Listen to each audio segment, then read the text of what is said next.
எல்லாருக்கும் வணக்கம். நல்லா இருக்கீங்களா? எஸ், நான் எவிக்ட் ஆயிட்டேன்.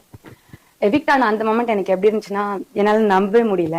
ஷாக்கிங்கா இருந்தது. பிகாஸ் நான் என்ன அந்த இடத்துல அப்ப பார்க்கவே இல்லை. ஆனா என் மனசுக்கு ஒன்னே ஒண்ணுதான் தோணுச்சு, மக்கள் தீர்ப்பாதுன்னா அதை நான் தலைவணங்கி ஏத்துக்கிறேன். ஏன்னா எப்பவுமே நான் அதுதான் சொல்லுவேன். உங்க எல்லாருக்கும் தெரியாது இல்ல, ஒரு 24 hours குவாரண்டைன் பண்ணுவாங்க. அந்த 24 hours தான் வந்துட்டு என் லைஃபோட மிக கொடுமையான தருணம். ஒரே ஒரு கேள்விதான் திரும்ப திரும்ப திரும்ப திரும்ப, மக்களுக்கு ஏன் என்ன பிடிக்கல அப்படிங்கிறதுதான்.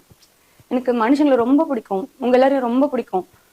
சோ உங்களுக்கு என்ன பிடிக்கல, நீங்க என்ன தேர்ந்தெடுக்கல அப்படின்றது வந்து என்னால ஒத்துக்கவே முடியல. அந்த 24 hours வந்து நான் காலி, அம் டன் மாதிரி இருந்தது. அதுக்கப்புறம் வீட்டுல இருந்து எல்லாரும் வந்து விஜி திரு எல்லா விஷயம் சொல்லி அதுக்கப்புறம் தான் போன உயிர் திரும்பி வந்துச்சுன்னு சொல்லலாம்.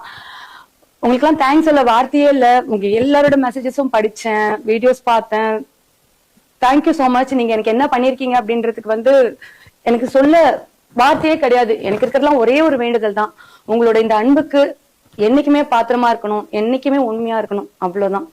Love you so much, love you a lot.